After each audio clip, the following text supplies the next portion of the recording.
बिस्मिल्लाहिर्रहमानिर्रहीम, अस्सलामुअलैकुम। Welcome to my channel cooking with Anam Fatima. आज मैं आपके साथ ना समर स्पेशल रेसिपी शेयर करने वाली हूँ। आपको पता है मैंगो का सीज़न है और मैंगो जो है वो हम लोग खाना भी पसंद करते हैं, तो उसी हिसाब से ना आज मैं आपके साथ मैंगो मलाई रबड़ी की रेसिपी जो है ना झटपट सी रेसिपी शेयर करने वाली हूँ आपके साथ। इसको ज़रूर ट्राई कीजिएगा और सबको ज़रूर खिलाइएगा क्योंकि इंशाल्लाह सबको बहुत ही पसंद आएगी। तो चलिए अपनी रेसिपी को स्टार्ट कर लेते हैं। यहाँ पे मैंने देखिए 2 तकरीबन जो है वो मैंगो ले लिए हैं। ये लार्ज साइज़ के थे और मैंने थोड़े मीठे वाला मैंगो लिया है और वो वाला जिसमें थोड़ा ज़्यादा गूदा होता है। ठीक है, अब हम इसको ना इसके जो छिलके हैं वो छील लेंगे अच्छी तरीके से।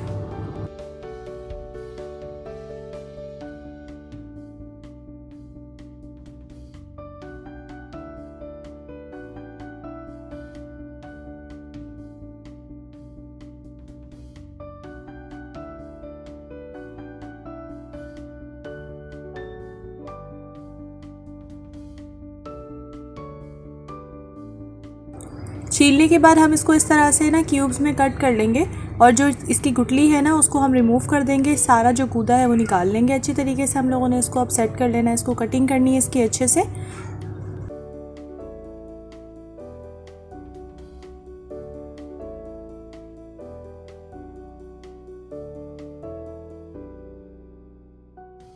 यहाँ पर देखिए सारा गूदा निकालने के बाद ना मैंने इसको अच्छी तरीके से पेस्ट सा बना लूँगी। इसको अच्छे से हमने ग्राइंड कर लेना है और ये देखिए इस तरह से फाइन सी इसकी प्यूरी बना लेंगे। और ये आप चेक कर सकते हैं कितनी ज़बरदस्त सी हमारी मैंगो की जो प्यूरी है ना वो बनके तैयार हो गई है। अब मैं ना इसको फ्रिज में रख दूँगी। वैसे तो मेरे जो मैंगो थे ना वो जो थोड़े ठंडे ही थे, बट मुझे अभी यहाँ पर बॉईल करना है मिल्क, तो उसमें थोड़ा टाइम लगेगा। जब तक मैं इसको फ्रिज में रख देती हूँ ताकि ये ठंडी ठंडी रहेगी। साथ ही यहाँ पर मैं तकरीबन 4 से 5 टेबलस्पून भरकर जो है वो ले रही हूँ मिल्क पाउडर। आप किसी भी कंपनी का यूज़ कर सकते हैं। 1/4 कप के करीब हमने यहाँ पर मिल्क पाउडर ले लिया है। और मिल्क पाउडर से हम लोग ना इसमें बहुत ही ज़्यादा क्रीमी और मज़ेदार सा टेक्सचर लाने के लिए हम इसको ऐड कर रहे हैं मिल्क पाउडर को।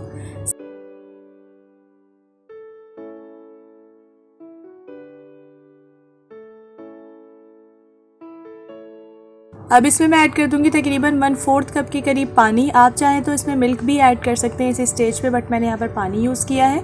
और इसको अच्छे तरीके से ना मिक्स करने के बाद हमने एक फ़ाइन सा पेस्ट सा बना लेना है। 1/4 कप के करीब पानी ऐड करने के बाद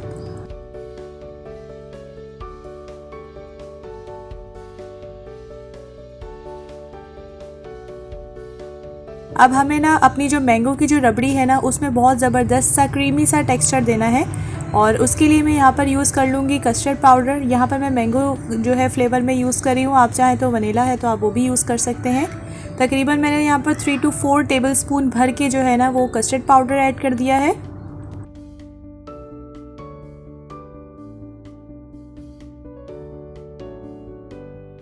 और इसमें भी अब मैं ऐड कर दूंगी 1/4 कप के करीब मिल्क। आप चाहें तो उधर पानी या मिल्क कुछ भी ऐड कर सकते हैं। बस मेक श्योर ये कर लीजिएगा जो आपका पानी या दूध होगा ना वो थोड़ा सा ठंडा हो या रूम टेम्परेचर का हो। गर्म पानी इसमें ऐड नहीं करेंगे। अगर हम गर्म पानी इसमें ऐड कर देंगे ना तो वो ख़राब हो जाएगा ये और लम्स बन जाएंगे। तो हमने ठंडा पानी है या रूम टेम्परेचर का पानी इसमें ऐड करना है। इसको अच्छे से मिक्स कर देंगे ताकि इसमें कोई लम्स ना हो। हमें लम्स फ्री चाहिए। इसको अच्छे से हमें मिक्स करने के बाद ना इसको हम रख देंगे साइड पर। हमारी जो सारी प्रिपरेशन है ना वो कंप्लीट हो चुकी है। अब हमारा काम बहुत ही ज़्यादा थोड़ा सा रह गया है।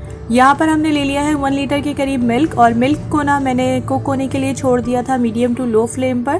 तकरीबन यहाँ ना हम लोग इसको पकाएंगे तकरीबन 5 से 6 मिनट तक के लिए ताकि ये अच्छे से गाढ़ा हो जाए, क्योंकि हम रबड़ी बना रहे हैं और आपको पता है रबड़ी जो है उसकी कंसिस्टेंसी थोड़ी सी थिक होती है और ज़्यादा मज़ेदार सी लगती है फिर। तो बस इसको हम लोग ना थोड़ा सा किनारों पर इस तरह से इसकी जो बलाई आएगी ना उसको इस तरह से करते जाएंगे और इसको कुक कर लेंगे हम 5 से 10 मिनट तक के लिए।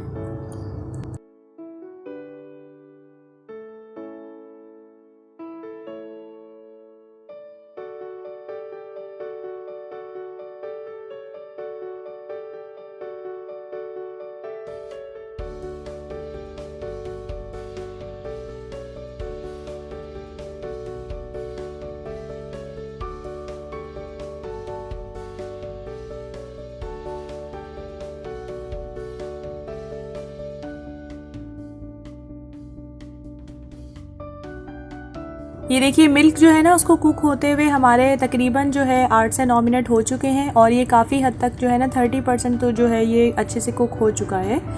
तो हम लोगों ने अब इसको क्या करना है, साइड्स जो है ना इसकी अच्छे से सही कर लेनी है। जो भी हमने मलाई जो है साइड्स पे लगाई थी ना उसको हम दोबारा से अंदर जो है वो दूध के अंदर मिक्स कर लेंगे। और यहाँ पर मैं शुगर ले रही हूँ तकरीबन हाफ कप के करीब। बट आप जो है ना शुगर अपने टेस्ट के अकॉर्डिंग भी इसमें एडजस्ट कर सकते हैं। कम डालनी है कम डाल दीजिए, ज़्यादा डालनी है तो ज़्यादा भी ऐड कर सकते हैं। इसके बाद ना इसमें हम लोग मावा वगैरह तो ऐड नहीं कर रहे, बट वो वाला टेक्सचर और मज़ेदार सा इसका एक टेस्ट लाने के लिए ना अब हम इसमें ऐड कर देंगे यहाँ पर जो हमने पाउडर, मिल्क पाउडर का जो मिक्सचर बनाया था ना वो ऐड कर देंगे, ताकि इससे बहुत ही ज़्यादा क्रीमी और रिच सा इसका फ्लेवर हो। इसको थोड़ा सा मिक्स करने के बाद साथ ही मैं इसमें ऐड कर दूँगी ये कस्टर्ड का पाउडर। इसको हम अच्छे से मिक्स कर लेंगे। मिक्स करने के बाद इसमें ऐड करेंगे और जैसे ही हम इसमें ऐड करेंगे ना हमें साथ साथ जो है इसमें स्पैचुला की मदद से इसको मिक्स करना है, क्योंकि इसमें लम्स वगैरह नहीं बने इसीलिए।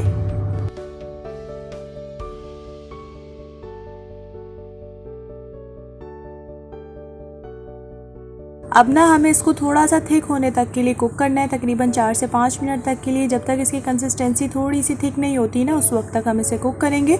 और आपके साथ मैं शेयर कर दूंगी कि किस तरह से हमें पता चलेगा कि कब ये बिल्कुल प्रॉपर कुक है।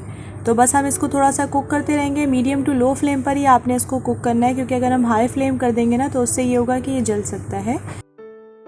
अब देखिए थोड़ा सा हमने कुक कर लिया है। कुक करने के बाद ना मैं इसमें मलाई ऐड कर रही हूँ। जो दूध के ऊपर मलाई आती है ना उसको थोड़ा सा अच्छे से मैंने मिक्स कर लिया था। मिक्स करने के बाद मैं इसमें ऐड करूँगी मलाई, क्योंकि हमारी जो डिश है उसका नाम ही मैंगो मलाई रबड़ी है, तो मलाई ना हो तो फिर मज़ा ही नहीं आएगा, इसीलिए मैंने इसमें मलाई ऐड की है। आप चाहें ना तो आप इस स्टेज पर आप किसी भी ब्रांड की क्रीम भी ले सकते हैं।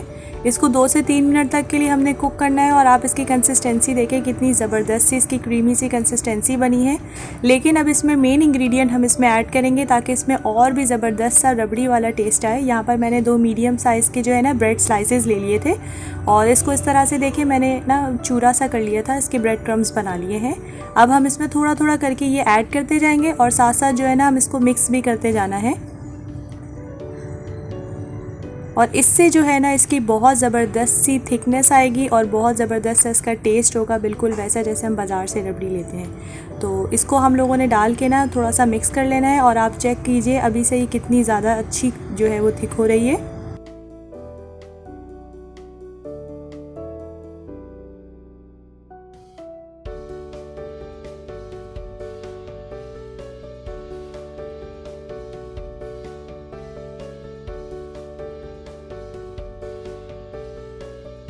मीडियम टू लो फ्लेम पर ना हमें इसको मज़ीद कुक करना है तकरीबन 6 से 7 मिनट तक के लिए, ताकि इसकी जो कंसिस्टेंसी है ना बहुत ज़बरदस्त सी आ जाए।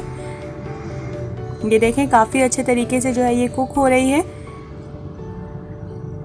1 से 2 मिनट तक के लिए हमने और कुक कर लेना है। अब इसकी कंसिस्टेंसी देखिए कितनी थिक हो गई है। ये इसी स्टेज पर ना हम इसको थोड़ा सा जो है वो चूल्हे को बंद कर देंगे। इसको ना हम लोगों ने जब ठंडा करना है तो ये देखिएगा और भी ज़्यादा थिक हो जाएगी। आप ये चेक कर सकते हैं हमारी कितनी मज़ेदार सी मलाई रबड़ी जो है ना मैंगो मलाई रबड़ी बन के तैयार हो रही है। अभी इसमें ना मेन इंग्रेडिएंट तो हमारा ऐड करने वाला रहता ही है। इसको थोड़ा सा हम लोगों ने कर लिया है ठंडा। ठंडा करने के बाद जब हम इसमें ऐड करेंगे ना मैंगो प्यूरी तो इसका कलर तो बहुत अच्छा आएगा ही आएगा, इसकी खुशबू भी बहुत अच्छी हो जाएगी इससे। अब हम इसमें ऐड कर देंगे अपनी प्यूरी मैंगो की।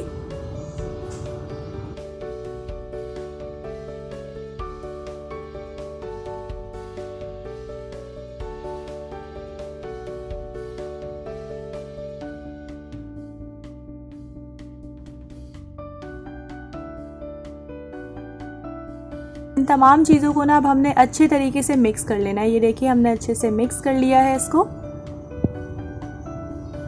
और इसका बहुत ज़बरदस्त इसका टेस्ट है। हमने इसमें कोई एक्स्ट्रा ज़्यादा चीज़ें ऐड नहीं की हैं।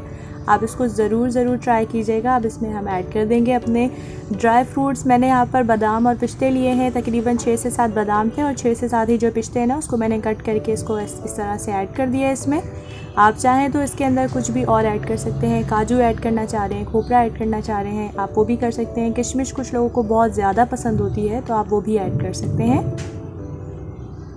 जी तो हमारी आज की मज़ेदार सी रेसिपी जो है मैंगो मलाई रबड़ी जो है वो बनके बिल्कुल तैयार है। आप इसको ज़रूर ट्राई कीजिएगा और मुझे फ़ीडबैक ज़रूर दे दिया करें, क्योंकि मुझे रहता है आप सबके फ़ीडबैक का इंतज़ार। ये मस्ट ट्राई रेसिपी है। और वैसे ही आपको पता है समर है, तो समर में इस तरह की रेसिपीज़ बहुत अच्छी लगती हैं। मैंगो का सीज़न है, इसको ज़रूर ट्राई कीजिए, अपने फैमिली मेम्बर्स को जो है बना के दीजिए, क्योंकि वो इससे बहुत ज़्यादा खुश हो जाएंगे। अगर अभी तक आपने मेरे चैनल को सब्सक्राइब नहीं किया बना, तो आप काइंडली मेरे चैनल को सब्सक्राइब कर लें और बेल आइकन को प्रेस करना मत भूलिएगा, क्योंकि उससे इसी तरह से झटपट सी रेसिपीज़ का जो नोटिफिकेशन है ना, वो आप तक पहुँचता रहेगा। हम मिलेंगे इंशाल्लाह नेक्स्ट वीडियो में एक नई और ज़बरदस्त सी रेसिपी के साथ। तब तक के लिए अपना बहुत बहुत ज़्यादा ख्याल रखिएगा और मुझे रखिएगा अपनी दुआओं में याद। टेक केयर, अल्लाह हाफ़िज़।